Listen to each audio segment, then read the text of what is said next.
Spirit of God in the clear running water, blowing to greatness the trees on the hill. Blow, blow, blow till I hear the breath of the Spirit blowing in me.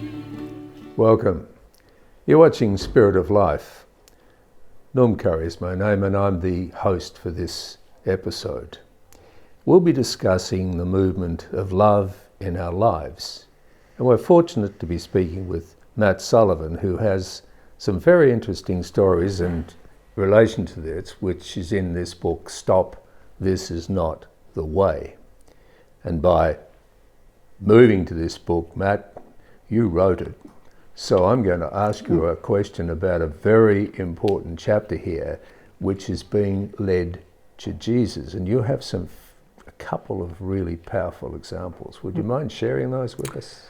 Yeah, for sure. Before I say that, I just want to premise this by quoting St. John of the Cross. The Ascent of Mount Carmel, it's one of the first books that he wrote before Dark Night of the Soul. So he always warns people with any mystical or spiritual experiences to ignore them, to pay no credence to them, because they could come from self, from God, or from the devil.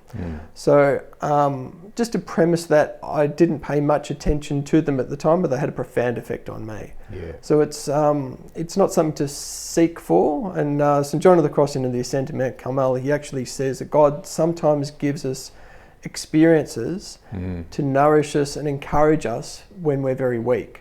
And I was very weak. Obviously, from what you've heard from my story so far, I needed a bit of encouragement and a bit of a kick along on my journey. That's right. So I just wanted to premise that. Yeah. So it's not something we should seek, which is, so if someone's inspired by my story, that's great, for proof of life that God is real, but we're not supposed to seek Not these seeking things. it, no, Yes. that's very appropriate. Thank you. With my story, I think last week we talked about me nearly dying from cancer. That's right. And that being a reflective point on what I viewed myself as, and I wasn't happy with where I was in life, and what's the point of living, and that obviously led me to where I am now. And I had someone pray over me a year after nearly dying from cancer, and I felt this light and this peace enter into me, and it was warm, it was love, and that inspired me on my faith journey, because I started to seek where that came from. And I searched all the major religions, and they were like little stepping stones. There were little bits of truth in there. But when I found Jesus in the Blessed Sacrament, in the Catholic Church, I knew I'd found God. And there was something unique about that, and I'll explain why, and that leads on to answering your question. So it's a couple of really powerful experiences of proof of life for me. So God, in all his infinite love and mercy, brought some really strongly devout people along my path, taught me to pray the rosary. John Canavan's my godfather, who runs Divine Mercy Publications. I've got a consecrated nun as a godmother. She's hardcore, she's a prayer, she's love incarnate itself. I've got Kathleen, who runs a chapel devoted to Our Lady of Fatima. So they're all hardcore prayers, hardcore Catholics, and they come from a place of love and nurturing, which is what we're called to as Christians. So through my experience at the Fatima Chapel, I was led to a devotion of Our Lady of Fatima and praying the Rosary. And after I was baptised in 2015, I went on pilgrimage to Fatima. And everyone kept saying, go to this place called Santarem, because there was a Eucharistic miracle, which is, in Mass. So the host, the bread is transformed through the hands of the priest by the power of the Holy Spirit into the body and blood of Christ. So that's transubstantiation. I didn't really understand that too much at the time, and I didn't understand or believe, to be honest, what a Eucharistic miracle was. Because a lot of the times they happened when a priest was celebrating Mass, and they'd say something like, I don't believe. And then the bread would actually turn into the body and blood of Christ. So the tests have been done. They were heart muscle, and it's blood from the same blood type, and it's male in origin. So there was scientific proof that these Eucharistic miracles are real. So I was encouraged to go to Santorin while I was there. So, I caught a bus trip and, it was beautiful. It was nice scenery. And I'm thinking, yeah, this is all right. I'll kick along to the church and check it out. And this guy took me around the altar, up a set of stairs behind the tabernacle, up another set of stairs above the tabernacle. And he said, duck your head, don't hit your head, and don't spend long. I'm in a rush. Yeah? I said, yeah, no worries. So I did that, got up there, and then I was face to face with this Eucharistic miracle in a golden monstrance. Yeah. And I looked at it, and I was honest. I said, I don't believe this is real. And all of a sudden I felt sick. I felt like an ashtray is the only way I can describe myself. I felt rotten, I felt dirty, I felt contracted, I felt... You had the flu before? I felt like I had a really bad dose of the flu. I felt crook, man. And then all of a sudden, this light of peace and intensity of love entered into the depths of my heart and in my soul. And I was illumined by the love of God that revealed to me in that moment that he is truly present in that Eucharistic miracle, that he truly is alive and he's here for me right now. And that 10 seconds, I wanted to last for eternity. Yeah. Because it was peace. Peace, yeah. It was beautiful. And I'll cherish that moment to the day I die, because after that I stopped becoming so angry. It started to transform my heart on such a deeper level. It was God touching me, touching my soul. Yeah. So the rest of the trip was lovely. I had some nice experiences, and I came back and I still had this post-traumatic stress, and I still had some deliverance to go through, because I'd done some bad stuff and I had to be freed from some of the evil I'd opened myself up to. I'd done some pretty bad stuff. Yes. And my godfather, John, could see I was a bit tormented, and he said, come with me, man. So he took me to an adoration chapel in a church just down the road here, or a few doors down. And he said, just sit here, man. Jesus has got you. And John is the most busiest evangelical person you could ever meet. He helps 20 people in 2 seconds. He's full on amazing. Yeah. And he doesn't sit still. No. But he, in his infinite love and mercy, sat with me for 2 hours and held my hand. And a couple of days later, I felt tormented again. I thought, I can't keep taking this guy out of work and taking him to this place. So I went there myself. And when I was there, I noticed the monstrance, which is a fan-shaped object. The bit between 10 and 12 o'clock was... I'm sorry to interrupt you in this key point, but we're out of time. We'll be back in a moment.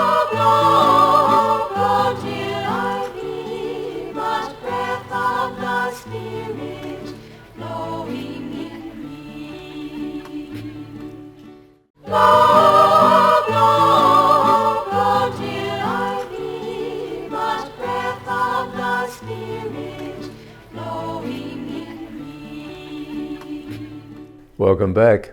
You're watching Spirit of Life, and we're speaking with Matt Sullivan.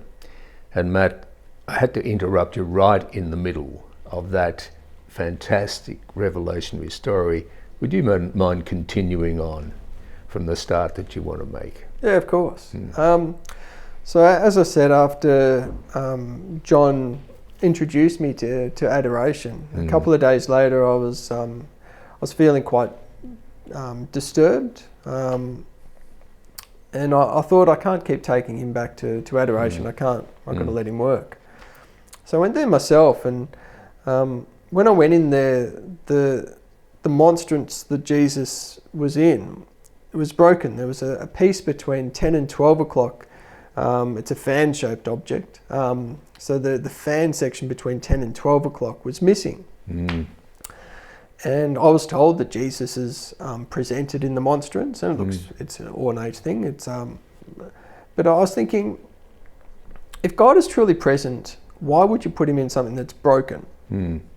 I didn't like that. It struck a discord with me. So I sat there for a while, and I looked at it, and I couldn't sit with that. I'm thinking, if this is really God, you shouldn't put God, who's all being, all knowing, all love, infinite creator, in something that's broken. I thought that's irreverent. So I thought, well, maybe it's an optical illusion. So I went and sat where you are. So I changed angles, and it was definitely missing. So after 15 minutes of being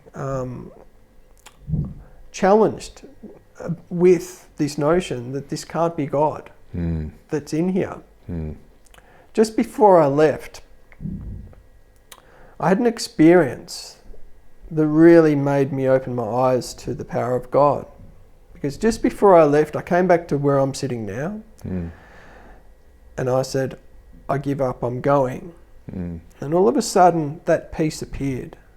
And inside me, I heard something that went to the effect, before you came here, something was missing, you were incomplete. Now that you've found adoration, you will be healed, you will be made whole. And that was a tree falling in the woods. Especially when it wasn't there, and now it's there. And that dumbfounded me. So I listened to that. I listened to that calling. And I made a commitment to do adoration an hour a day. Right, yep. And it was through that, as well as going to regular reconciliation, that I started really finding that deeper healing, that deeper inner transformation. You know, St. Therese said, you don't need to do anything in the presence of Jesus. Sit there with the divine radiation that comes to you and let God do all the work. You don't have to pray, you don't have to do anything, just sit and let be and let God do everything. And it was the most profound experiences I've had. And if there's anyone out there that's struggling with hopelessness, helplessness, sadness, depression, or any challenges in life, you know, I encourage them to go sit with Jesus for a while. You know, it doesn't matter your level of faith, or if I guarantee if people dedicated an hour to sitting with Jesus, even if it's just in the tabernacle, it doesn't have to be exposed in that exposition. You know, if they did an hour a day for 3 months, they will feel that peace. Sometimes it's not given initially. Sometimes it's like a relationship. We work on it, you know, and it grows over time. And it's the greatest antidepressant I've ever found. Honestly, profound. Profound what it's done in my life. In your life, Amazing. And I know whenever I'm overburdened or run down, even these days, I just lift up my burdens, lift up that load, my crosses to our Lord, and invite him into the depths of my pain and struggles, and profound things have happened, you know? It's been a huge blessing in my life. And so you're talking about opening yourself to the presence. As you say, it's not something you don't need to necessarily sit there and pray. You're actually, by opening yourself and offering yourself to the presence of Jesus, that's where the energy, the transformation takes place. Is that a reasonable description? Well, I think so. You know, we're born with free will. We can either deny or accept God's love in our life. And by opening the door and inviting Jesus into our lives, you know, it gives him the power and the authority to really do some deep inner healing and inner transformation. And it's when I started inviting our Lord into the depths of my pain and my suffering and the root cause of my struggles and my trauma. Profound things happened. That's right. This is the sort of thing that the pharmacological industry would want to hear this, because a psychiatrist would just give you some more pills, whereas this has not been the case. And you've climbed out of a pretty deep hole, and you find that the thing which really pulled you out was this feeling of surrender, this feeling of connection with deep love, caring, embracing. It's profound you say that. I used to be a registered nurse. I used to be a pill pusher. Well, but when I was in rehab, there was a psychiatrist that told me my problems were so deeply pathological, he held no hope for me of ever being healed. He said, even if I put in a lot of time and a lot of effort, he held very little to no hope of me ever getting to the place where I am now within myself. Good heavens. Yeah. So that gave me no hope at the time. He tried to give me drugs. I said, what will happen? He said, well, they'll make you happy for a little while. And I said, what happens? Am I on them forever? He said, no, you've got to stop them. He said, what happens when I stop them? He said, you struggle. I said, I'm better off without them. Yes. But it's through Jesus that I have been healed. Oh, good. We're the psychiatrist and that side of things. And there's a place for it, don't get me wrong. Psychologists helped me a lot, so did he. Yeah. But we should never close the door on the power and the glory of God in our life.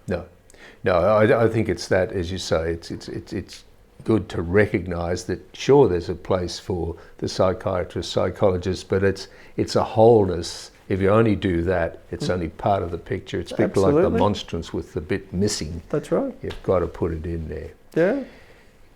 We're running up against time again, so we'll be back in a moment.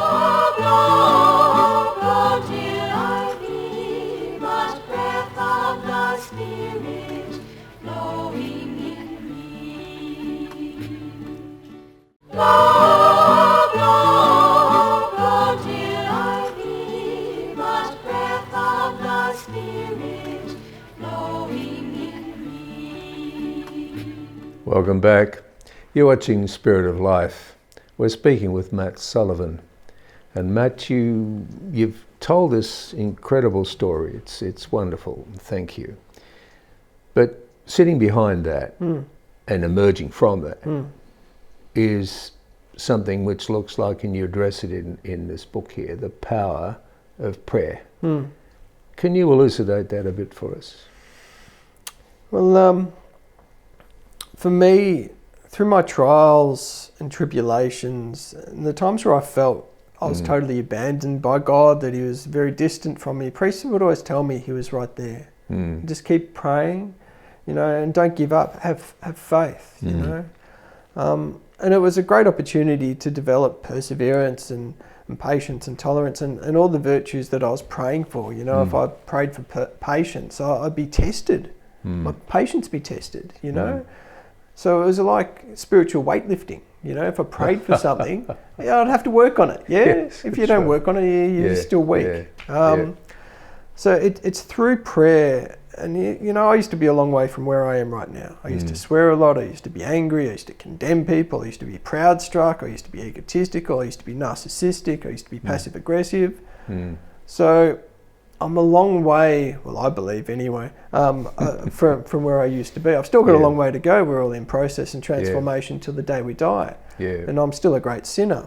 But thanks to the grace of God, through constant prayer, and there'd be themes that had come up, and I'd just keep praying through the intercession of the Blessed Virgin to God the Father to help me, to help me with whatever brokenness, whatever sinfulness, whatever things that had come up within me that I knew needed to change, and I used as a ground map the Ten Commandments and the moral structure of the Catholic faith, and I used that as an orientation to move forward into a more virtuous and ultimately a more peace-filled life.